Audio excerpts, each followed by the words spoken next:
Hello everyone, welcome to my eco classes. आज की video में अपन कवर करेंगे टाइप्स ऑफ इंडिफरेंस कर्व। इससे पहले वाली वीडियो में अपने इंडिफरेंस कर्व क्या होता है वो देख लिया था और मार्जिनल रेट ऑफ सब्स्टिट्यूशन क्या होता है वो भी अपन ने देख लिया था।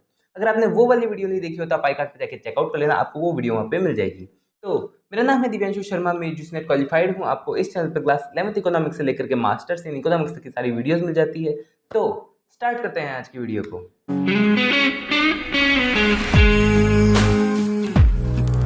स्टार्ट करते हैं अपन टाइप्स ऑफ इंडिफरेंस कर्व से। तो टाइप्स ऑफ इंडिफरेंस कर्व क्या होता है? तो जैसे कि अगर अपन बात करें इंडिफरेंस कर्व की, इंडिफरेंस कर्व क्या बताता है?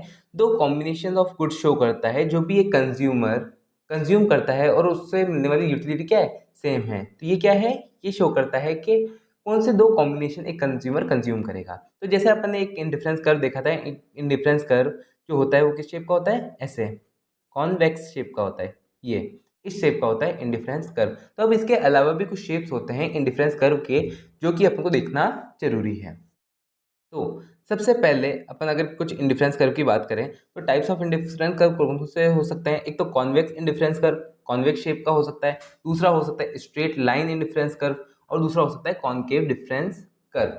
अब ये कॉनकेव, कॉन्वेक्स और स्ट्रेट लाइन किसके बेसिस पे होते हैं? तो ये होते हैं मार्जिनल रेट ऑफ सब्स्टिट्यूशन के बेसिस पे कि मार्जिनल रेट ऑफ सब्स्टिट्यूशन कैसा होगा उसके हिसाब से इंडिफरेंस कर्व बनेंगे। अगर मार्जिनल रेट ऑफ सब्स्टिट्यूशन अगर MRS बढ़ रहा होगा तब कैसा बनेगा?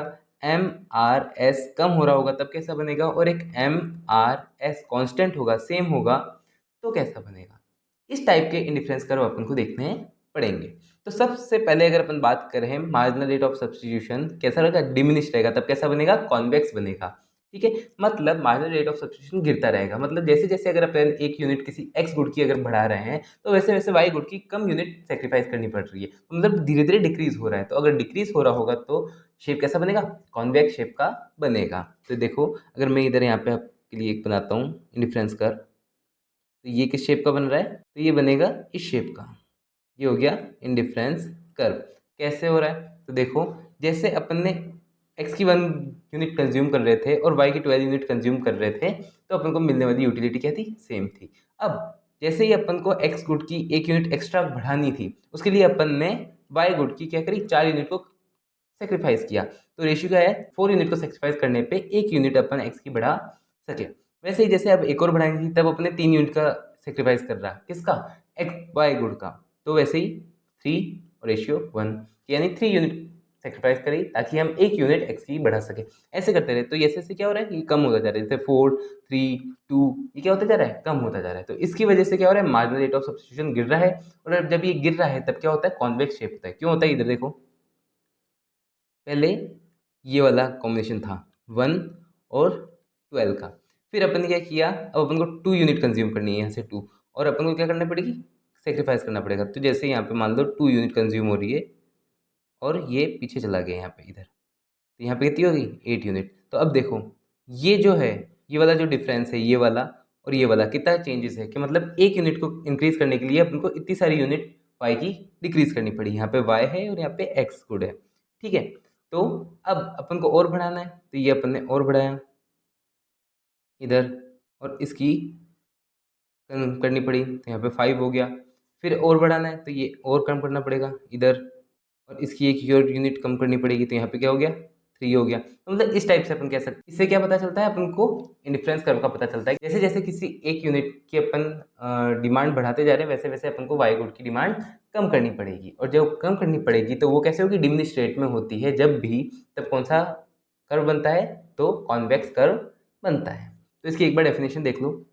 तो इन दिस MRS डिमिनिशिंग, इसमें क्या होता है? MRS डिमिनिशिंग होता है, जिसका मतलब क्या है? This means that the consumer is willing to give up less of one good to get additional unit of another good. मतलब अनदर यूनिट को कंज्यूम करने के लिए, बढ़ाने के लिए उसको क्या करना पड़ रहा है? धीरे धीरे कम क्वांटिटी सेक्रीफाइस करनी पड़ रही है। ओके, फिर नेक्स्ट आगे की साइड देखते हैं, स्ट्रेट लाइन इंडिफरेंस कर्व। अब स्ट्रेट लाइन इंडिफरेंस कर्व क्या होता है कि इसके अंदर जो इंडिफरेंस कर्व होता है वो स्ट्रेट लाइन का बनता है। कैसा बनता है? इस टाइप का बनता है, देखना।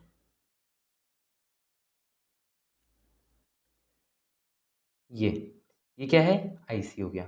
अब ये कैसे बनता है? इसके अंदर अपन ये देखते हैं कि जो MRS होता है वो क्या रहता है? कांस्टेंट रहता है, यानी सेम रहता है, इक्वल रहता है, कोई भी चेंज नहीं होता है।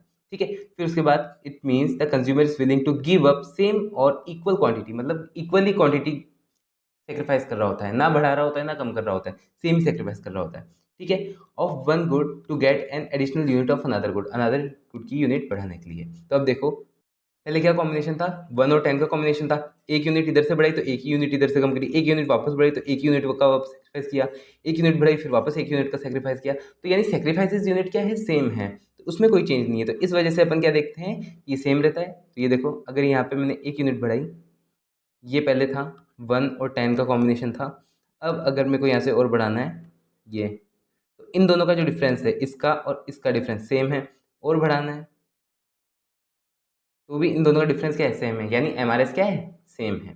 क्लियर है, ये 1 1 1 1 1 1 बराबर है ऐसा।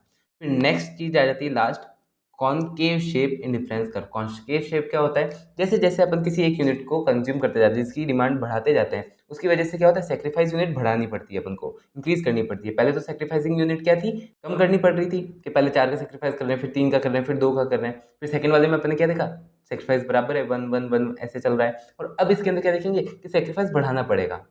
अगर अपन ने पहले एक यूनिट बढ़ाई, उसमें 2 का सेक्रीफाइस किया, फिर एक यूनिट और बढ़ाई, उसमें 3 का सेक्रीफाइस किया, फिर 4 का किया, फिर 5 का किया, ऐसे ही ये बढ़ता जाएगा। तो देखो यहाँ पे, तो in this MRS is increasing. MRS क्या होता रहता है, इंक्रीज होता रहता है। क्यों होता रहता है, तो in this means that the consumer is willing to give up more of one good to get additional unit of another good. Another good की यूनिट को कंज्यूम करने के लिए उसको ज़्यादा सेक्रीफाइस करना पड़ता है हर एक बार में। तो अब जैसे गुड एक्स 1 था, तो ये 12 क्वांटिटी कंज्यूम कर रहा था, फिर 2 पे इसको 2 यूनिट का सेक्रीफाइस करना पड़ा, तब जाकर के इसने 2 यूनिट एक्स की कंज्यूम करने लगा। फिर जैसे ही 3 यूनिट कंज्यूम करी, इसको 3 का सेक्रीफाइस करना पड़ा, फिर 4 कंज्यूम करी तो 4 का सेक्रीफाइस करना पड़ रहा है। तो ये एक का सेक्रीफाइस बढ़ता जा रहा है। ये देखो 2:1, 3:1, 4:1, ये बढ़ता जा रहा है। तो इस वजह से क्या होता है, एमआरएस जो हो रहा है वो इंक्रीजिंग है। तो अब इसका कैसे बनता है, तो इसका बनता है इस टाइप का, इस टाइप का बनता है। तो यानी पहले इतना था, यहाँ पे कितना 12, यहाँ पे कितना 1। तो अब वापस कि एक क्वांटिटी बढ़ जाए, उसके लिए मैंने क्या किया, इसको इधर कर दिया 2, और यहाँ पे कितना कर दिया, मान लो 10। अब वापस मेरे को एक क्वांटिटी और बढ़ानी है, तो मेरे को और नीचे आना पड़ेगा, ज़्यादा सेक्रीफाइस करना पड़ेगा। फिर ये एक यूनिट बढ़ेगी, तो यहाँ पे 3 हो गया, और यहाँ पे क्या हो गया 7। तो यानी इधर दिख रहा है कि यहाँ से जो डिफरेंस है ना, वो धीरे धीरे, पहले कम था, पहले इतना सही था, अब इतना हो गया। अब और ज़्यादा करेंगे तो यहाँ पे बहुत नीचे आना पड़ेगा, तब जा करके एक क्वांटिटी ऐसे इस टाइप से बढ़ सकती है। ठीक है, तो अब यहाँ पे 4 हो गया, यहाँ पे कितना हो गया, यहाँ पे हो गया 3। तो ये देखो डिफरेंस क्या है, ये डिफरेंस बढ़ता जा रहा है। तो जैसे डिफरेंस बढ़ता जाएगा, और फर्स्ट वाले में क्या होता था, कम होता जा रहा था। जैसे इसमें देखो पहले यहाँ पे ज़्यादा है, फिर यहाँ पे कम हो गया, फिर यहाँ पे और कम हो गया, इस टाइप का था। और इसमें क्या है कि डिफरेंस बढ़ता जा रहा है। तो जैसे जैसे डिफरेंस बढ़ता जाएगा, तो उसकी वजह से क्या होता है, कर्व कैसा होता है, कॉनकेव। और यहाँ पे क्या है, स्ट्रेट लाइन, स्ट्रेट लाइन है। और यहाँ पे क्या है, कॉन्वेक्स है। ठीक है, इस टाइप के कर्व बनते हैं, किसकी वजह से, एमआरएस की वजह से। एमआरएस इंक्रीजिंग होता रहेगा तो कॉनकेव बनेगा, अगर एमआरएस डिक्रीजिंग होता रहेगा कॉन्वेक्स बनेगा, और एमआरएस सेम रहेगा तो स्ट्रेट लाइन बनेगा। ठीक है, तो होप आपको ये चीज़ समझ में आ गई होगी, अच्छी लगी होगी। अगर आपको ये वीडियो समझ में आई है, अच्छी लगी, तो वीडियो को लाइक कर देना, चैनल को सब्सक्राइब कर देना। कोई भी डाउट हो, क्वेश्चन हो तो आप कमेंट बॉक्स में इजीली पूछ सकते हैं। अपन मिलेंगे नेक्स्ट वीडियो में। Thanks for watching.